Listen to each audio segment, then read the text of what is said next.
Sejam bem-vindos. O Centro de Excelência inicia agora o seu programa O Ponto da Questão.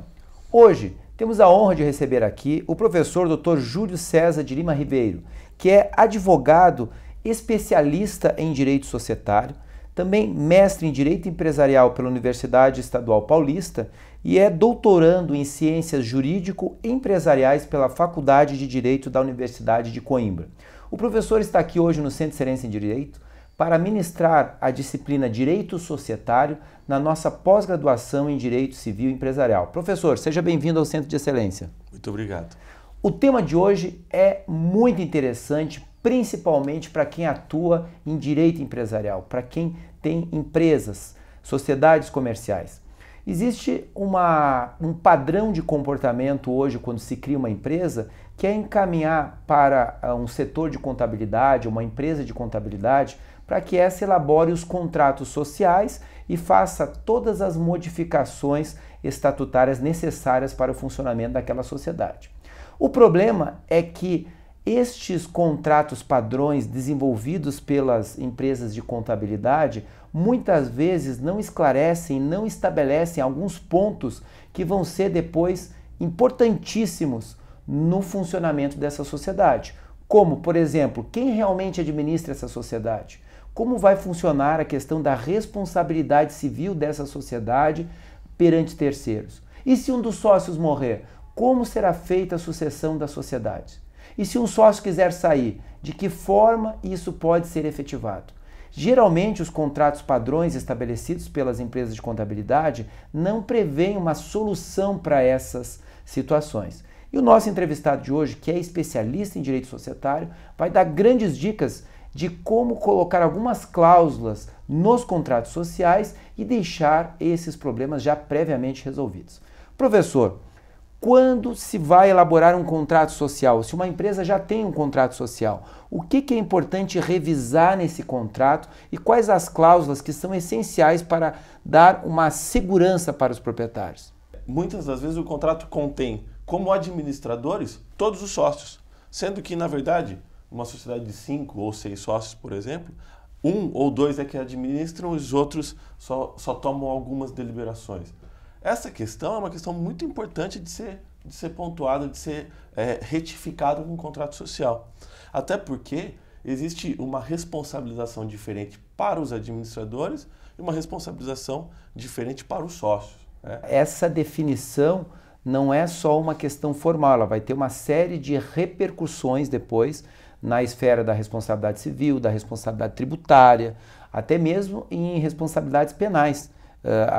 O sócio administrador ele tem uma responsabilidade diferente do sócio cotista, por exemplo, que não tem o poder decisório dentro da empresa. Então, um dos primeiros elementos que deve ser observado numa revisão de um contrato societário é a questão do poder de administração.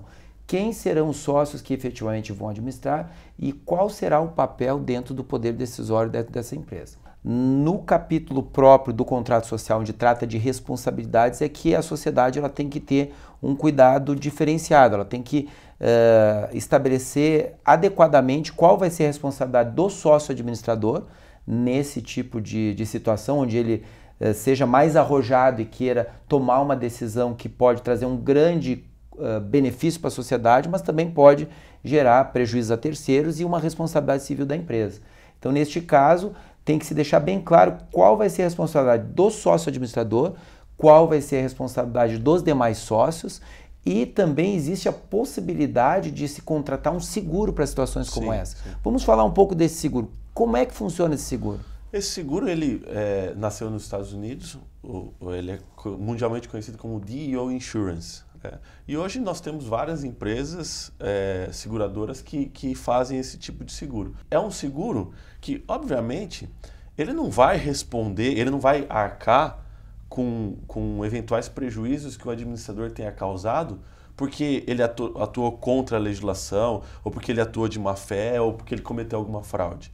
Esse seguro ele é contratado para arcar com prejuízos quando o administrador atua dentro dos seus deveres. Então, um empresário que está com uma ideia, por exemplo, de abrir uma nova unidade, Sim. expandir a sua empresa, ou lançar no mercado um novo produto, um novo serviço.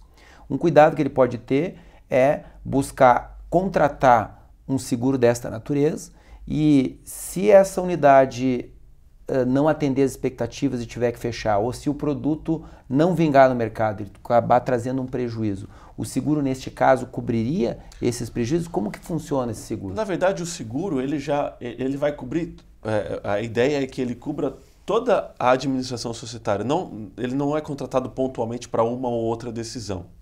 Ele já vem, já se contrata o seguro com o objetivo de proteger o administrador em todas as suas decisões. Se a gente pudesse enumerar e elencar uma quantidade de itens que obrigatoriamente devem ser revisados no contrato societário, quantos pontos nós teríamos de revisão? Um deles nós já vimos. No ponto número 1 é a questão da administração da sociedade.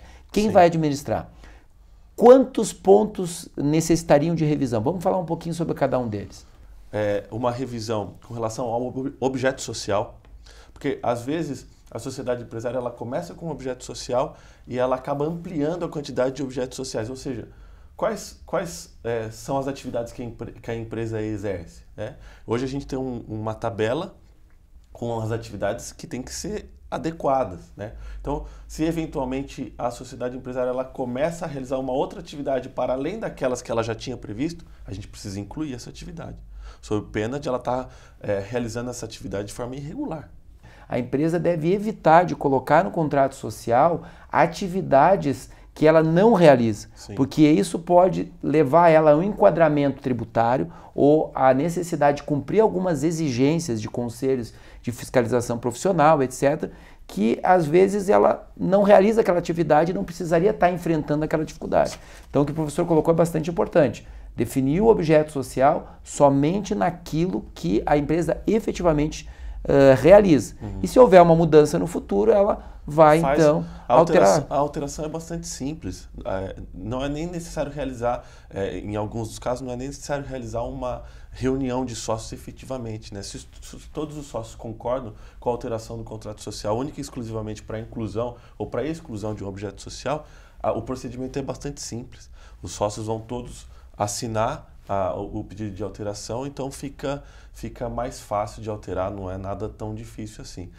Outro ponto importante que também a gente verifica que não aparece no contrato social é como que os sócios são convocados para as reuniões.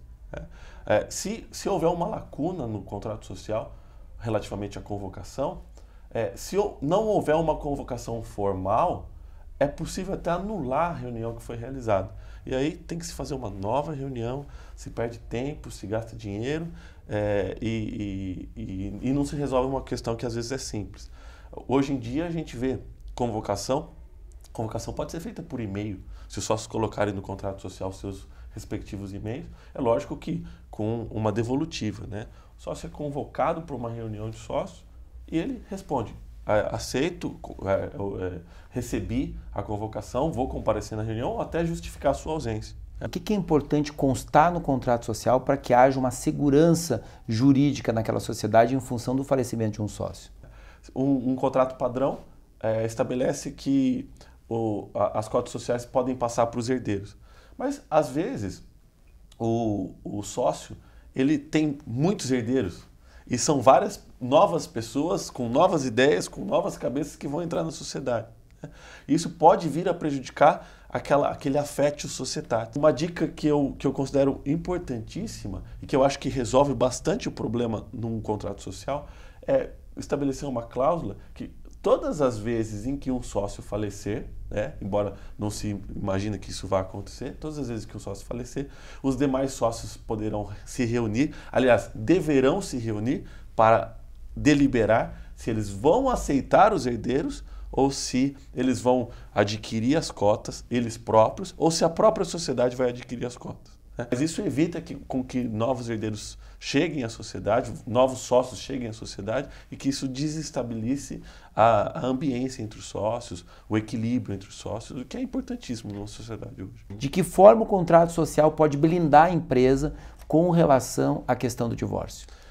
Da mesma forma, é possível se colocar no contrato social uma cláusula que vai prever que os sócios têm que se reunir para deliberar a respeito de aceitar ou não aceitar o cônjuge, aliás, a pessoa que vai vir e que vai se divorciar e que vai ganhar as cotas sociais por conta do divórcio, né? Como que se delibera a respeito disso? Olha, se a sociedade não aceita que venha uma nova pessoa, ela tem que pagar, ou os demais sócios têm que comprar as cotas sociais para não aceitar essa nova pessoa no contrato social. Uma cláusula que é importante constar e que muitas vezes não consta nos contratos sociais. A cláusula de exclusão de sócio, né? Existe a possibilidade de exclusão extrajudicial e a possibilidade de exclusão judicial. A gente fala, olha, então vamos colocar uma cláusula aqui de exclusão extrajudicial. É lógico que a gente vai colocar as hipóteses de exclusão extrajudicial.